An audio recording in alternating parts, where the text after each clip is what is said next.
ভয়। আমরা ভয়ের বিষয়ে অনেক কথা বলি, ভয়ের থেকে সবসময় দূরে পালাই। কখনো ভেবে দেখেছেন আমরা এই ভয়ের সদ্ব্যবহারও কি করতে পারি না? নিশ্চিত রূপে করতেই পারি। এমন কোনো অক্ষর নেই যার দ্বারা কোনো মন্ত্র হয় না। তাই নিশ্চিত রূপে এই ভয়েরও সদ্ব্যবহার আমরা করতেই পারি। নির্ভর করছে আপনার দৃষ্টিভঙ্গির ওপর, আপনার প্রতিক্রিয়ার ওপর। ভয় যখন সামনে আসে দুটো পথ থাকে।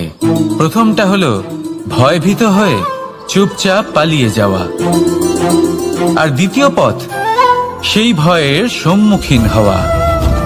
সেই ভয়ে ডুবে গিয়ে দেখুন এমন কি আছে যা আপনাকে পিছনে টেনে রাখছে। নিজের সাহসকে জাগিয়ে তুলুন, নিজেকে আরো শক্তিশালী বানিয়ে তুলুন, নিজেকে আরো শ্রেষ্ঠ বানিয়ে তুলুন, আর আপনার সামনে যা আছে সব প্রাপ্ত করে নিন। সেই ভয়, আপনি তার থেকে পালিয়ে যেতে চান নাকি তার সম্মুখীন হয়ে নিজেকে আরো শ্রেষ্ঠ বানাতে চান? সেই চয়ন আপনারই, প্রতিক্রিয়া আপনারই, দৃষ্টিভঙ্গি আপনারই। আসুন আর আমার সাথে ভালোবেসে বলুন, রাধা রাধা। কখনো কোনো বনে আপনি আগুন লাগতে দেখেছেন? এমন ভয়ানক আগুন লাগতে পারে সমস্ত বন জ্বালিয়ে দিতে পারে। সেখানে যে বনস্পতি পাওয়া যায়, সেখান থেকে যে ঔষধি পাওয়া যায়, সবকিছু নষ্ট হয়ে যায়। যে পশু পাখি পাওয়া যায় বেশিরভাগই নিজের প্রাণ হারিয়ে ফেলে, আর যারা বাকি থাকেন তারা নির্বাসিত হন। কিন্তু কখনো ভেবে দেখেছেন এই বনে আগুন লাগে কি করে? ছোট ছোট শুকনো পাতার কারণে, শুকনো ডালের কারণে, সেগুলো যেগুলো কখনো গাছের অংশ ছিল। সবসময় মনে রাখবেন, গাছ আমরা কুড়ুল দিয়ে কেটে থাকি, কিন্তু গাছ কখনো কুড়ুলের ডগা দিয়ে কাটা যায় না। বরং এই যে হাতলটা আছে, তাতে যে শক্তি লুকিয়ে রয়েছে, এই শক্তির দ্বারা গাছ কাটা হয়। এবার বলুন, এই যে হাতল, এ কি দিয়ে তৈরি হয়? স্বয়ং গাছের দ্বারাই। এর থেকে আপনি কি শিক্ষা পেলেন? যদি কেউ আপনজন হন, যে আপনার কোনো দরকারে লাগছেন, সেই কারণে তাকে নিজের থেকে দূরে করবেন না। যদি তার সাহায্যের প্রয়োজন হয় তাহলে তাকে সাহায্য করুন, যদি তার সঙ্গের প্রয়োজন হয় তাহলে তাকে সঙ্গ দিন। নিঃস্বার্থভাবে আপনজনদের বিকাশের পথে নিয়ে যান। নিজের স্বার্থ অনুসারে আপনজনদের নিজের জীবনে রাখবেন না। আসুন আর আমার সাথে ভালোবেসে বলুন, রাধা রাধা। যখন উপলব্ধি করবেন যে আপনার জন্মের আগেও আপনার কোনো অস্তিত্ব ছিল না, আর মৃত্যুর পরেও আপনার কোনো অস্তিত্বই থাকবে না, জীবনে কোনো কিছুই আপনার ছিল না, আজও নেই, আর না ভবিষ্যতে কখনো হবে, তখন আপনা থেকেই জন্ম এবং মৃত্যুর মাঝে এই যে সময় থাকে, যাকে আমরা জীবন বলি, সেটা আপনি শান্তভাবে যাপন করতে শুরু করবেন। সেই জন্য জীবনে কখনোই অহংকার করবেন না, শুধু শুরু এবং শেষের কথা মনে রাখবেন। তাহলে আজকের এই বর্তমান শান্তিপূর্বক প্রসন্ন চিত্তে যাপন করতে পারবেন। আজ আমি আপনাদের একটা কাহিনী শোনাবো। এটা হলো একটা বিশাল আকার বটগাছের এবং একটি নিম গাছের গল্প। এই নিম গাছটা সেই বটগাছের কাছেই অবস্থিত ছিল। একদিন কয়েকজন কাঠুরে বনে প্রবেশ করলেন। তাদের দেখেই নিম গাছ খুব ভয়ভীত হয়ে পড়ল ও সেই বটগাছের কাছে সাহায্য চাইল। বলল যে, হে বটগাছ, আমাকে সাহায্য করুন, আপনার এই শাখা প্রশাখা দ্বারা আমাকে ঢেকে রাখুন, যাতে এই কাঠুরেরা আমাকে দেখতে না পান আর আমি বেঁচে যাই। কিন্তু সেই বটগাছ ছিল অসম্ভব অহংকারী। নিজের অহংকারে সে মত্ত হয়েছিল। সে না ওকে উত্তর দিল আর না ওকে সাহায্য করল। সেই কাঠুরেগণ এলেন, নিম গাছটা কাটলেন আর চলে গেলেন। কিছুদিন পরে আবার সেই কাঠুরেগণ সেই বনে এলেন, আর এইবার তাদের কুঠার দ্বারা বটগাছে আঘাত করতে শুরু করলেন। এই প্রহার সহ্য করতে করতে বটগাছটি দেখল ও বুঝতে পারল যে সেই কুঠারগুলি নির্মিত হয়েছে সেই নিম গাছের ডাল দিয়েই। এবার এই ভুলটাই বেশিরভাগ মানুষই করে বসেন, বিশেষ করে তখন যখন তার কাছে শক্তি থাকে, সাফল্য আসে। নিজের অহংকারে মত্ত হয়ে দুর্বল ব্যক্তিকে আঘাত করে তাদের কষ্ট দেয়। কখনো এটা ভাবে না যে ভবিষ্যতে এরাই তাদের পতনের কারণ হতে পারে। তাই যদি আপনার কাছে শক্তি থাকে আর আপনি সাফল্য লাভ করতে থাকেন, তাহলে নিজেকে শান্ত করুন এবং এই অহংকারকে ত্যাগ করুন।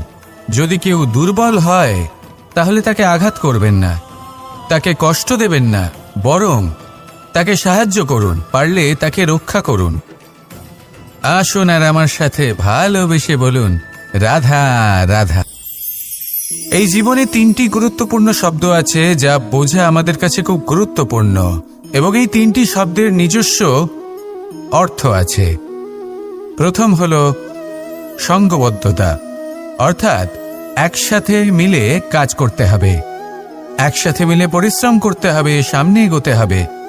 এরকম করতে পারলে আপনার শক্তি বৃদ্ধি পাবে, আপনার ক্ষমতা বৃদ্ধি পাবে, আপনি এগোতে পারবেন এবং অনেক দূরে যেতে পারবেন। দ্বিতীয় হলো আত্মবিশ্বাস। হেরে যাওয়া বস্তুও আবার জিতে নিতে পারবেন। যদি আপনার নিজের আত্মবিশ্বাস থাকে তাহলে আপনি কখনো পরাজিত হবেন না। এবং তৃতীয় হলো অহংকার। জয়লাভ করার পরেও কিন্তু এটা আপনাকে পরাজিত করতে পারে। সেই জন্য জীবনে সঙ্গবদ্ধ হন, আত্মবিশ্বাস রাখুন, কিন্তু কখনোই অহংকার করবেন না। এই অহংকার আপনার থেকে সব কিছু কেড়ে নিতে পারে। এই অহংকারের জন্যই মথুরাপতি কংস নিজের পতনের দিকে অগ্রসর হয়েছিলেন। এই অহংকারকে ত্যাগ করুন আর আমার সাথে ভালোবেসে বলুন, রাধা রাধা। এই সংসারে সব থেকে বেশি কঠিন কাজ কোনটা? কেউ বলবেন যুদ্ধ করা, কেউ বলবেন ধন অর্জন করা, আবার কেউ বলবেন জ্ঞান অর্জন করা সব থেকে বেশি কঠিন। এবার প্রত্যেক ব্যক্তির নিজস্ব অভিজ্ঞতা আছে আর সেই অনুসারে তার নিজস্ব একটা উত্তর আছে। সাধারণভাবে দেখতে গেলে এই সংসারে সব থেকে কঠিন হলো তপস্যা করা, অর্থাৎ সব কিছু ত্যাগ করে তপস্যায় নিজেকে বিলীন করে দেওয়া। এবার এর থেকে বেশি কঠিন এই সংসারে আর কি বা হতে পারে? এই সংসারে, এই সমাজে, নিজের পরিবারের মধ্যে থেকেও ধৈর্য ধরে সামনে অগ্রসর হওয়া, এটা হলো সব থেকে কঠিন কাজ। কারণ যখন আপনি তপস্যা করেন তখন সেখানে আপনার ধৈর্য ভাঙার মতো কেউ থাকেন না, না কোনো বন্ধু, না কোনো আত্মীয়, না কোনো শত্রু, কেউ না। কিন্তু যখন আপনি এই সমাজে, এই পরিবারে থাকেন, কোনো না কোনো ব্যক্তি এসে আপনার ধৈর্যের বাঁধ ভেঙে দেওয়ার ক্ষমতা রাখেন। তারা আপনার ধৈর্যের বাঁধ ভেঙে দেয়, আর কখনো কখনো তারা অনিচ্ছাকৃতভাবেই সেটা করে থাকেন। কারণ তাদের মানসিকতা আপনার থেকে আলাদা, তাদের কর্ম আপনার থেকে আলাদা, তাদের দৃষ্টিভঙ্গি আপনার থেকে আলাদা, জীবন যাপন আপনার থেকে আলাদা। সেক্ষেত্রে আপনি ধৈর্যচ্যুত হন, প্রসন্নতা আপনার থেকে ছিনিয়ে নেওয়া হয়। সেই জন্য এই সংসারে, এই পরিবারের থেকেও ধৈর্য ধরে সামনে অগ্রসর হওয়া কোনো পর্বতের শিখরে গিয়ে তপস্যা করার থেকেও অনেক বেশি কঠিন। আর যে ব্যক্তি এই সমাজেই, এই পরিবারে, সেই সকল মানুষের মধ্যে থেকে গিয়েও ধৈর্য ধরে অগ্রসর হতে থাকেন, যারা এই কাজটা শিখে নিতে পারেন, তারাই কিন্তু জীবনে আনন্দ লাভ করতে পারেন। এই ধৈর্যই শেষে আপনার জীবনে প্রসন্নতা বহন করে আনবে।